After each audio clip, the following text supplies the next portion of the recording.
Assalamualaikum warahmatullahi wabarakatuh. Perkenalkan, nama saya Nur Amalia Amal, NIM 210222072 dari kelas A reguler 2, Prodi Administrasi Publik, Fakultas Ilmu Sosial dan Ilmu Politik, Universitas Muhammadiyah Sinjai.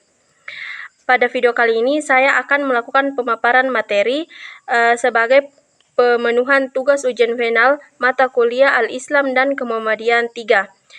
Di mana pada kesempatan kali ini saya akan membahas Muhammadiyah sebagai gerakan ekonomi. Pertama-tama yaitu Persyarikatan Muhammadiyah sebagai sumber kekuatan ekonomi Muhammadiyah.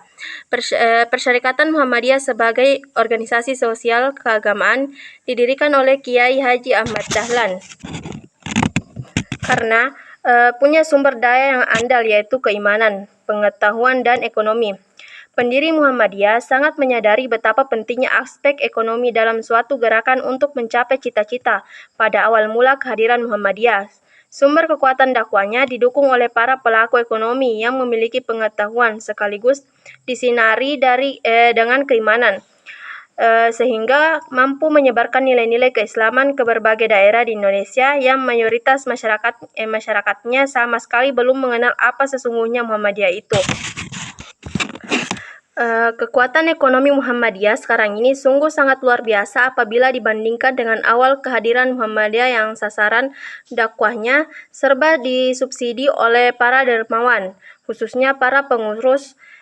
Secara real, ada amal usaha Muhammadiyah di bidang pendidikan telah memiliki kekuatan untuk menyubsidi kepentingan persyarikatan dalam berbagai sumber daya manusia dan sumber daya ekonomi. Sumber daya tersebut telah diisyaratkan oleh Allah Subhanahu wa Ta'ala dalam Al-Quran, dalam surah Al-Mujadalah ayat 11, yang artinya, "Wahai orang-orang yang beriman, apabila dikatakan kepadamu berilah kelapangan di dalam majelis-majelis, maka lapangkanlah, niscaya Allah akan memberi kelapangan untukmu, dan apabila dikatakan berdirilah kamu, maka berdirilah, niscaya Allah akan mengangkat derajat orang-orang yang beriman dan diantaramu, dan orang-orang yang diberi ilmu beberapa derajat, dan Allah Maha teliti apa yang kamu kerjakan." Muhammadiyah dengan segala potensi yang dimiliki melalui amal usahanya itu memerlukan strategi yang lebih real, ke arah yang lebih spesifik, dengan melibatkan elemen-elemen Muhammadiyah yang terkait. Misalnya, pada daerah tertentu ada peluang bisnis perumahan atau dalam bentuk lainnya, sebaiknya direspon dan hasilnya juga tetap dalam pengawasan Muhammadiyah. Nilai dasar Muhammadiyah telah dituangkan dalam maksud dan tujuannya, yaitu menegakkan dan menjunjung tinggi agama Islam sehingga terwujud masyarakat Islam yang sebenar-benarnya. Adapun materi selanjutnya yaitu Muhammadiyah dan kelas menengah. Secara sosiologis, pada dimensi tertentu Muhammadiyah juga dikenal sebagai gerakan kelas menengah. Banyak para pendukung Muhammadiyah umumnya berasal dari kelas menengah ini. Jika menilik sejarah, sesungguhnya Kiai Haji Ahmad Dahlan sendiri juga berasal dari kelas menengah. Beliau merupakan seorang priai, abdi dalam keraton, seorang ulama yang menekuni profesi sebagai pedagang. Para pendukung dan penyokong beliau juga banyak dari kaum pedagang dan kaum terpelajar. Istilah kelas menengah merujuk pada kelompok yang sudah mapan dan profesi dan kehidupan. Biasanya ditandai dengan tingkat pendidikan dan penghasilan yang lebih baik dari orang tua mereka, namun belum masuk kelompok elit. Dalam kelompok ini biasanya diwakili oleh dosen, guru, PNS, wirausahawan, profesional, dan aktivis. Adapun bagian C yaitu pasang surut ekonomi Muhammadiyah. Muhammadiyah memiliki peluang ekonomi yang sangat potensial sekiranya mampu mengelolanya dengan baik, sebagaimana yang pernah dicontohkan oleh Kiai Haji Ahmad Dahlan, yaitu berdakwah sambil berbisnis. keberhasilan beliau dalam menjalankan bisnisnya karena beliau memiliki sifat kenabian, yaitu mengikuti perilaku Rasulullah SAW yang mendapat kepercayaan untuk menjual barang dan dari pemilik modal yang besar dengan sifat kejujuran yang dibarengi dengan skill dan dalam transaksi jual beli.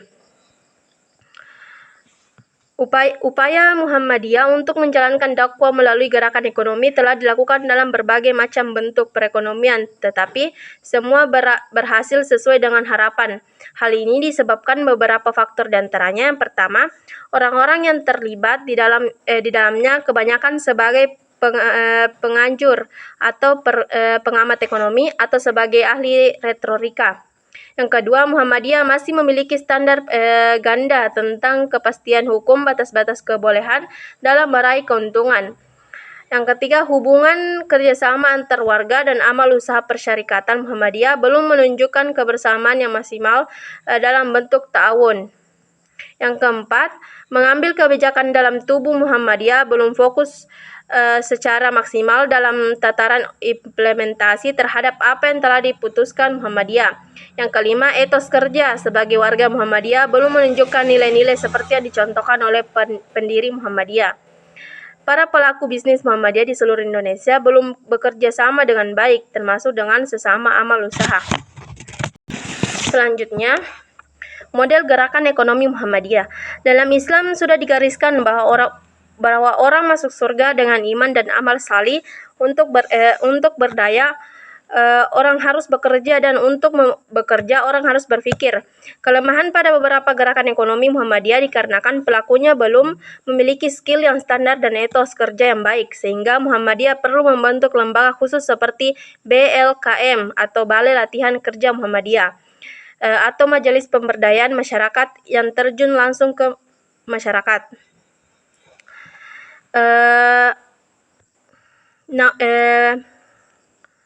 Majelis Pembina Ekonomi Muhammadiyah pada era kepemimpinan Muhammad Amin Riyas telah merumuskan 3 hal, yaitu yang pertama, mengembangkan amal usaha Muhammadiyah yang mempresentasikan kekuatan ekonomi organisasi Muhammadiyah. Yang kedua, mengembangkan wadah koperasi bagi anggota Muhammadiyah. Yang ketiga, memberdayakan anggota Muhammadiyah di bidang ekonomi dengan mengembangkan usaha-usaha milik anggota Muhammadiyah.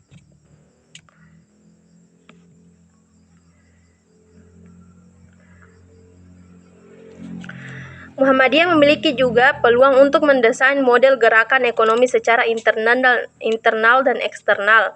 Yang pertama, secara internal, melibatkan anggota Muhammadiyah dan keluarganya, anggota Ortom Muhammadiyah dan keluarganya, dan amal usaha Muhammadiyah dan segala perangkatnya. Yang kedua, secara eksternal, anggota Muhammadiyah pasti memiliki relasi dengan dunia luar, begitu pula dengan amal usaha Muhammadiyah otomatis memiliki hubungan dengan lembaga-lembaga lain. Mungkin itu sekian pemaparan materi dari saya. Billahi fisabilil haq, wastabiqul khairat. Wassalamualaikum warahmatullahi wabarakatuh.